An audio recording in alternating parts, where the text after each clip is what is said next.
দশম শ্রেণীর ছাত্রছাত্রীদের আমি আন্তরিক স্বাগত জানাই এই চ্যানেলটির নাম পম্পা স্টাডি সেন্টার। আমি পম্পা দাস এবং সেখানে শুধু দশম শ্রেণীর নয়, 8, 9, 10 ওয়েস্ট বেঙ্গলের 8, 9, 10 বাংলা মিডিয়ামের স্টুডেন্ট যারা আছে তাদের বাংলা ইতিহাস ভূগোল অতি যত্ন সহকারে এখানে পড়ানো হয় এবং এখানে সমস্ত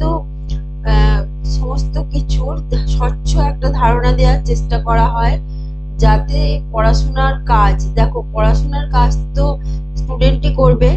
স্টুডেন্ট তার নিজের অধ্যয়ন করবে, পড়াশোনা করবে এবং সেই পড়াশোনার কাজকে যাতে সহজে এগিয়ে নিয়ে যাওয়া যায় তার জন্যই একটা ক্ষুদ্র প্রচেষ্টা বলতে পারো এই চ্যানেলের মাধ্যমে করা হয়, যাতে তারা সহজভাবে বিষয়বস্তুগুলো বুঝতে পারে এবং বুঝতে পারলেই তারা কিন্তু লিখতে পারবে। আর দেখো, যদি না বুঝে বিভিন্ন সহায়িকা থেকে মুখস্থ করা হয়, সেক্ষেত্রে সেই জায়গাতে কিন্তু মনে রাখা সম্ভব হবে না। বোঝাটা কিন্তু ভীষণভাবে জরুরি।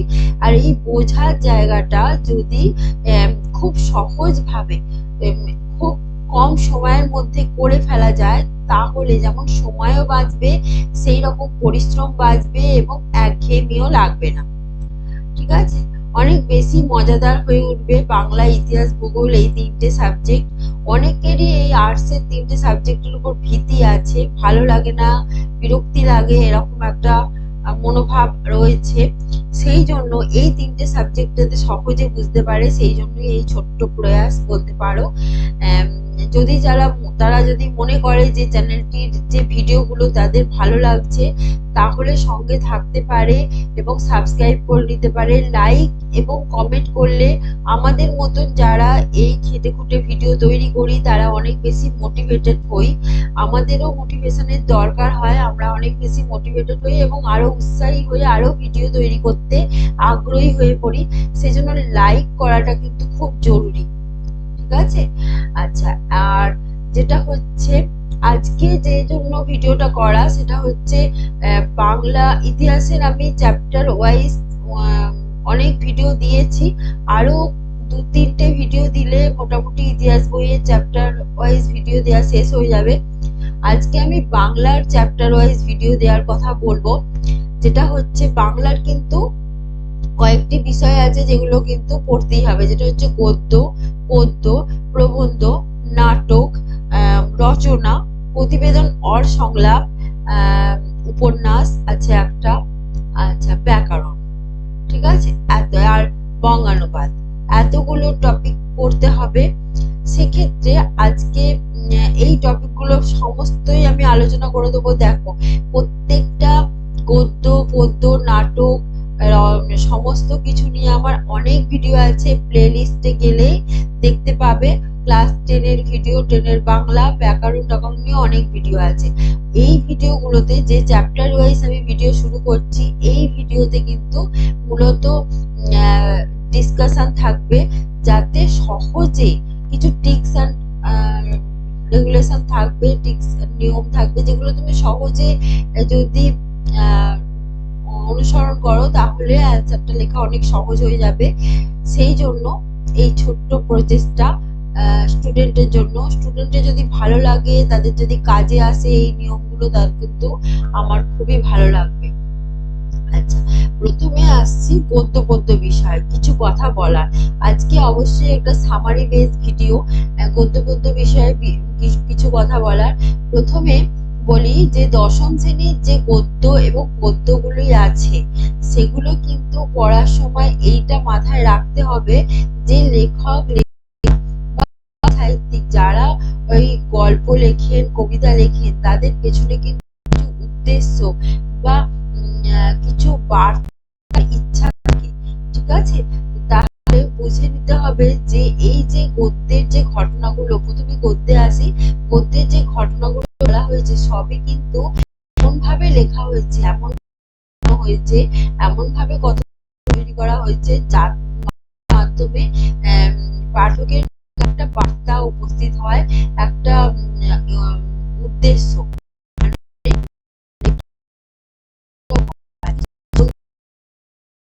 উঠে আসে। ঠিক আছে, সেই চরিত্র তৈরি করা হয়, সেইভাবে ঘটনাক্রম সাজানো হয়। আচ্ছা, যে যদি আমি একটি গল্পের মাধ্যমে বলি, যেমন জ্ঞানচক্ষু, জ্ঞানচক্ষু গল্পটাতে যেভাবে বলা হয়েছে, আর আর বলে দেবো যে গল্প আর কবিতায় মূল কোন ঘটনাগুলো যদি মানে এরকম ভাবে দেখা হয় যে প্রথমত দেখতে হবে যে কি বক্তব্য লেখকের রয়েছে বা কবি সাহিত্যিকের রয়েছে, সেটা কিন্তু বুঝতে হবে আগে। তার বুঝতে হবে যে চিত্রগুলোর মাধ্যমে লেখক কি বোঝাতে চাইছেন, সেটা কিন্তু বুঝতে হবে। তারপরে বুঝতে হবে যে কবিতা বা গল্পের মধ্যে কোন কোন গুরুত্বপূর্ণ মানে বাক্য রয়েছে, কবিতার কোন কোন পংক্তি রয়েছে, সেগুলো কিন্তু গুরুত্বপূর্ণ। ঠিক আছে, যার মাধ্যমে খুব খুব গুরুত্বপূর্ণ বার্তা এসেছে, সেগুলো জানতে হবে। আচ্ছা, গল্পের নাম আশাপূর্ণা দেবীর গল্পের নাম হচ্ছে, আশাপূর্ণা দেবী রচিত গল্পের নাম হচ্ছে জ্ঞানচক্ষু। ঠিক আছে, জ্ঞানচক্ষু। দেখো, নামকরণেও একটা বিশেষত্ব থাকবে, নামকরণ নিয়ে কিন্তু কোশ্চেন থাকবে যে নামকরণের সার্থকতা বিচার করো। যে আমরা দেখবে যখন ক্লাস 9 মানে নবম শ্রেণীতে ব্যাকরণে আছে গল্প লিখন, গল্প লিখনে তোমাকে বলা হয় যে একটা গল্প লেখো, গল্পের বক্তব্য অনুযায়ী একটা শিরোনাম তৈরি করো। সেরকম কিন্তু নামকরণ কিন্তু যা হোক মা হোক হয়ে গেলে হবে তা নয়, কিন্তু নামকরণ অনেক ভেবেচিন্তে করা হয়, যাতে নামকরণটি মানে যেটুকু নামকরণের প্রথমে আসি, নামকরণ মানে জ্ঞানচক্ষু, নামকরণের মাধ্যমে বক্তব্য মানে লেখক লেখিকা কবি সাহিত্যিকের বক্তব্য স্পষ্ট হয়, এবং বলতে পারা যায় নামকরণ পাঠক পাঠিকা এবং গল্পের মধ্যে একটা সেতু বন্ধের কাজ করে। ঠিক আছে, পাঠক বুঝতে পারে যে কোন বক্তব্যটি লেখক লেখিকা প্রকাশ করতে চলেছেন, কি কথা বলতে চলেছেন। তাহলে জ্ঞানচক্ষু, জ্ঞানচক্ষু দেখো, জ্ঞান মানে হচ্ছে নলেজ, বা ইংরেজিতে আমরা উইজডম বলি, বাংলায় প্রজ্ঞা। ঠিক আছে, যেটা হচ্ছে জ্ঞান মানে হচ্ছে আমরা কিছু যেটা শিখি, যেটা উপলব্ধি করি, যেটা আমরা হৃদয়ঙ্গম করি, যেটা আমরা বুঝিয়ে আমাদের মননে চিন্তনে যেটাকে আমরা উপলব্ধি করি, এবং তার মাধ্যমে আমাদের সচেতনতা বৃদ্ধি পায়। ঠিক আছে, জ্ঞান, জ্ঞান কিন্তু অনেকটা প্রজ্বলিত আলোর মতো। ঠিক আছে, আলো যেমন আমাদের পথ দেখায়, অন্ধকারকে দূর করে দেয়, সেরকম মনের অন্ধকার দূর করে দেয় এই জ্ঞান। ঠিক আছে, আমরা যদি জানতে পারি, উপলব্ধি করতে পারি, এক হচ্ছে আমরা, তার মানে আমি দুটো কথা বললাম, জানতে পারা, উপলব্ধি করতে পারা। ঠিক আছে, তাহলে জ্ঞান দুটো ভাবে হয়, একটা হচ্ছে আমরা ইনফরমেশন জানতে পারি, অনেক কিছু তথ্য জানতে পারি, যেমন তথ্য ভিত্তিক জ্ঞান। ঠিক আছে, আর হচ্ছে বিষয় ভিত্তিক জ্ঞান, যদি আমরা বিষয় সম্পর্কে আমাদের উপলব্ধি মানে তথ্য ভিত্তিক জ্ঞান হলো, আর হচ্ছে আমরা উপলব্ধির মাধ্যমে কিছু যদি জানতে পারি, মানে আমরা তো পঞ্চ ইন্দ্রিয়ের মাধ্যমে কিছু জানি, আর হচ্ছে আমরা মন দিয়ে কিছু বুঝতে পারি। ঠিক আছে, আমরা উপলব্ধি করতে পারি, এবং তার মাধ্যমে আমাদের কিন্তু যেটা হচ্ছে আমরা নিজেদেরকে পরিমার্জন, সংশোধন, ঠিক আছে, এই সমস্ত কিছু করে নিই। আচ্ছা, এটা হচ্ছে জ্ঞান। তাহলে জ্ঞানের সঙ্গে কি যুক্ত হয়েছে? চক্ষু। তার মানে চোখের মাধ্যমে আমরা দেখি, ঠিক আছে, এবং দেখে আমরা অনেক কিছু শিখি, জানি, বুঝতে পারি। আর আমাদের জ্ঞান কিন্তু চোখের মতনই। ঠিক আছে, তাহলে জ্ঞানের চোখের মাধ্যমে যেমন আমরা অনেক কিছু দেখি, জানি, শিখি, বুঝি, দেখে দেখে শিখি। আমরা যদি মনে করো কোনো কারিগরি বিদ্যা শিখি, সেক্ষেত্রে কিন্তু চোখের মাধ্যমে, চোখ দিয়ে কিন্তু খুব ভালো করে ব্যাপারটাকে দেখতে হবে এবং বুঝতে হবে। তাহলে দেখে দেখে, চোখ না থাকলে, চোখ যদি চোখ না থাকে, তাহলে কিন্তু আমাদের বিশ্ব জগৎ আমাদের কাছে একটা ধোঁয়াশা, অন্ধকার। সেজন্য চোখে কিন্তু এমনই একটা অঙ্গ, যার মাধ্যমে কিন্তু আমরা পড়াশোনা করি, দেখি, সবকিছু। ঠিক আছে, আচ্ছা দেখুন, এখানে যদি জ্ঞান চক্ষুকে আমরা সমাস করি, তাহলে হবে জ্ঞান রূপ চক্ষু।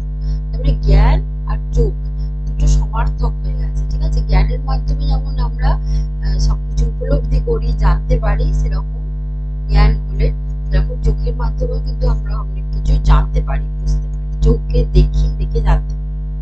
আচ্ছা, এই গেল শিরোনাম।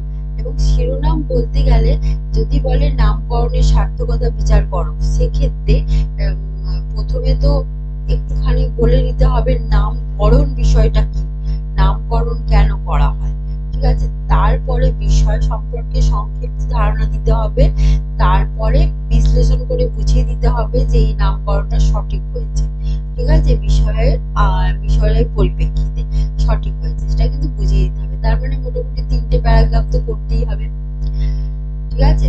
এই গেল নামকরণ বিষয়। আচ্ছা, এবার দেখো নামকরণ বিষয়ে যদি বলি এখানে জ্ঞানচক্ষু নামকরণটা কি সার্থক হয়েছে, তাহলে বিষয়টা বলতে হবে। বিষয়টা কি ছিল, এবার বিষয়ে আসি। বিষয় হলো তপন। তপন এই গল্পের কেন্দ্রীয় চরিত্র, মানে মুখ্য চরিত্র। তাহলে তপনের মাধ্যমে গল্পের সমস্ত ঘটনা আবর্তিত হয়েছে, প্রথম থেকে তপনের কথা দিয়ে শুরু হয়েছে, তপনের কথা দিয়ে শেষ হয়েছে। এবং তপন কেন মুখ্য চরিত্র সেটাও যদি কোশ্চেন আসে, তাহলে এটাই বলতে হবে যে ঘটনাটা, যেটাই কোশ্চেন আসুক না কেন, আমি বলতে চাইছি তার আগে কিন্তু ঘটনাটা বলতেই হবে, ঠিক আছে। হয়তো কোথাও জিজ্ঞাসা করে না যে ঘটনাটা বলে তারপর তুমি বিশ্লেষণ করো, কিন্তু বিশ্লেষণ করতে গেলে পূর্বাপর আলোচনা করতে হয়, একটু আদ্যপান্ত বলে দিতে হয়, ঠিক আছে। কিন্তু সেটা বিস্তারিত বলা যাবে না, কারণ 5 নম্বরে যদি কোশ্চেন হয় সেক্ষেত্রে কিন্তু শব্দের একটা সীমাবদ্ধতা থাকে, ঠিক আছে। 150টা শব্দের মধ্যে উত্তর লিখতে হবে। এখানে তপন একটি ছোট বালক, তার কিন্তু স্বপ্নের জগৎ ছিল এই লেখালেখির জগৎটা, এবং সেই হিসেবেই স্বপ্নের পুরুষ ছিলেন লেখক। যেমন আমরা অভিনেত্রীদের মনে করি স্বপ্নের পুরুষ, সেই রকমই সেও মনে করতো যে লেখক লেখিকারা স্বপ্নের পুরুষ। তাহলে এই জগতের নয়, এই পৃথিবীর মতন মানুষ, সাধারণ মানুষের মতো নয়, তারা একটু অন্যরকম, তারা আর 5 জনের মতো নয়, এরকম একটা ধারণা ছিল। কিন্তু যখন তার ছোট মাসির বিয়ে হলো, এবং ছোট মাসির যিনি হাজবেন্ড ছিলেন, স্বামী, ছোট মেশো, তিনি যখন তিনি লেখক হিসেবে তার একটা সুনাম আছে, এটা যখন তখন জানতে পারলো, তখন কিন্তু সে অনেক বেশি উৎসাহী হয়ে উঠেছিল, অনেক বেশি উদ্দীপ্ত হয়ে উঠেছিল, এবং উত্তেজিত হয়ে উঠেছিল যে সে একজন মানে জলজান্ত লেখককে সামনে থেকে দেখতে পাবে, ঠিক আছে। লেখক হিসেবে ছোট মেশো ছিলেন একজন প্রফেসর, কিন্তু তার লেখালেখি করার একটা অভ্যাস ছিল, তার উনি সন্ধ্যাতারা পত্রিকার সঙ্গে যুক্ত ছিলেন। কিন্তু তখন জানতে পারলো যে লেখক হিসেবে ছোট মেশো পরিচিতি থাকলেও ছোট মেশো কিন্তু আর 5টা সাধারণ মানুষের মতনই সাধারণ কাজকর্ম করেন। তাহলে তার মধ্যে একটা তপন চোখে দেখে একটা জিনিস শিখলো। কি শিখলো? যে লেখকরা তার স্বপ্নের পুরুষ হতে পারেন, কিন্তু লেখকরা কিন্তু আম জনতার মতনই সাধারণ মানুষ, এবং সাধারণ ভাবেই সব কাজ করেন, যেমন ভাবে তপনের বাবা বা তার কাকা জ্যাঠা যারা আছে, তারা পরিবারের লোকেরা আছে, তারা যেরকম কাজ করেন সেরকম কাজই করেন, ঠিক আছে।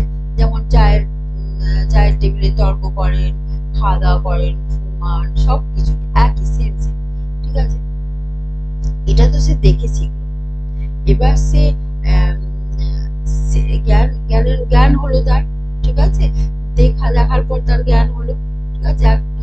প্রথমত, আর দ্বিতীয়ত জ্ঞান হলো তার, যেটা হচ্ছে যখন জানতে পারলো যে তখন তার লেখা গল্পটা নতুন মেশোর হাতে পড়তেই মাসি খুব উত্তেজিত হয়ে গিয়ে লেখক এই যে এবং উৎসাহিত হয়ে নতুন মেশোকে বললেন লেখাটা যেন তিনি ছাপিয়ে দিতে যদি পারেন, তাহলে তখন খুব ভালো লাগবে, ঠিক আছে।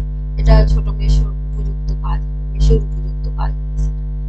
এবং এই যে মাসির থেকে এরকম একটা বড় একটা কমপ্লিমেন্ট, যাকে বলে একটা প্রশংসা পেয়ে নতুন মেশো তো সেটা রাখতেই হবে, তা না হলে মাসি ক্ষুণ্ণ হবেন।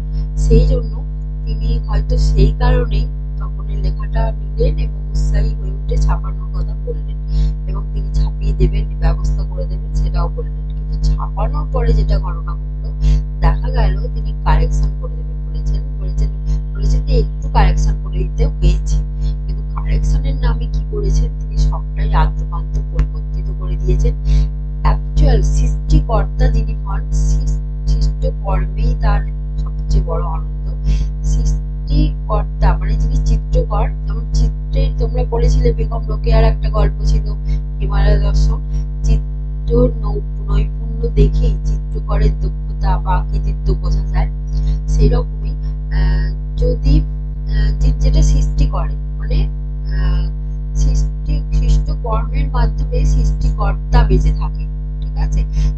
তপনের সৃষ্ট কর্ম হচ্ছে ওই লেখা গল্পটা, এবং তার মাধ্যমে তপনের একটা পরিচিতি। প্রথম দিন বলে কি একটা গল্প লিখেছিলেন, তখন সেই গল্পটা কিন্তু যখন সে ছাপানো হলো তখন দেখা গেল যে তার মধ্যে তপনের লেখা কোনো ঘটনা নেই। পুরো কারেকশনের নাম করে নতুন নতুন মেসো পুরো গল্পটাকে পাল্টে দিয়েছে, ঠিক আছে, পাল্টে দিয়েছে। তো এই জন্য তপন খুবই ক্ষুব্ধ হলো, এবং বলা যেতে পারে তার যে কষ্টটা সেটা সে কারোর কাছে বলতেও পারছে না, ঠিক আছে, বলতেও পারছিল না, এবং সকলে তাকে নয় নতুন মেসোকে ধন্য ধন্য করতে থাকে। এরকম মেসো আছে বলেই তপনের মতো নাম করা একজন লেখক পরিচিতি পেতে চলেছে, ঠিক আছে। নেক্সট ভিডিওগুলোতে আরো এরকম ডিসকাশন থাকবে, ঠিক আছে, দেখতে